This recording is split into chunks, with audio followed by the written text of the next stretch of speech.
Sejarah tas.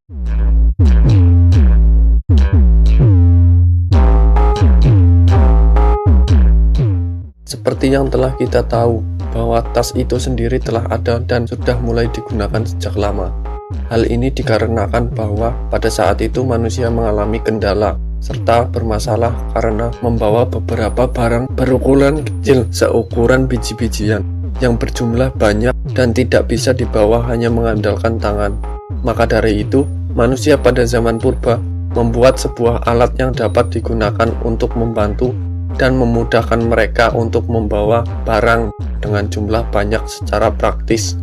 Keberadaan tas sendiri pada awalnya dibuat dari bahan-bahan sederhana, seperti serat tanaman. Dalam bentuknya pun awalnya tas hanya berupa tas jinjing atau handbag. Kemudian, seiring berjalannya waktu, tas mengalami berbagai macam inovasi, dari mulai bentuk, bahan, model, dan lain sebagainya.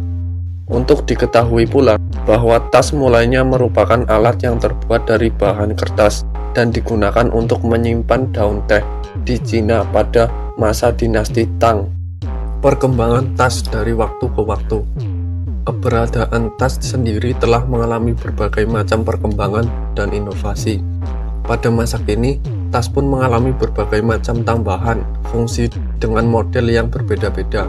Cara pemakaiannya pun juga makin lama makin banyak variasinya, seperti tas gendong, tas lempang, tas pinggang, dan lain sebagainya.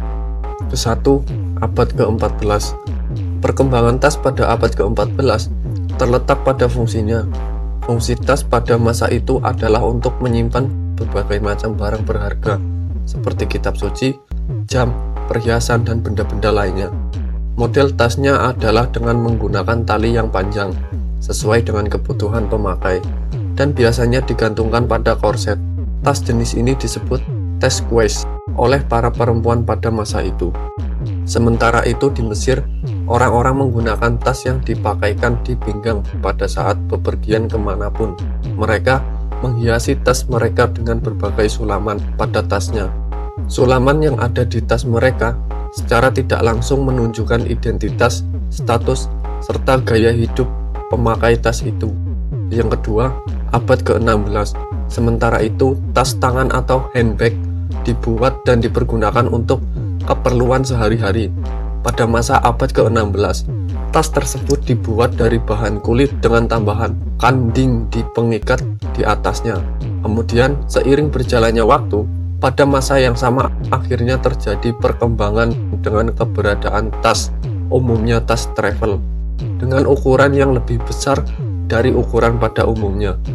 Tas tersebut digunakan dengan posisi menyilang oleh orang-orang yang sering melakukan perjalanan. Yang ketiga, abad ke-18 atau neoklasikal. Seiring berkembangnya gaya berbusana masa neoklasikal, pembuatan handbag atau tas tangan pun menjadi lebih berkembang. Fungsi dari tas ini pun menjadi berbeda.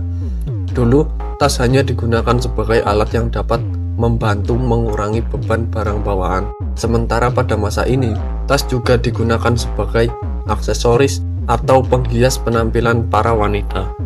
Masa abad ke-18 merupakan cikal bakal tas menjadi sesuatu yang identik dengan mode feminitas karena kepopulerannya di kalangan wanita.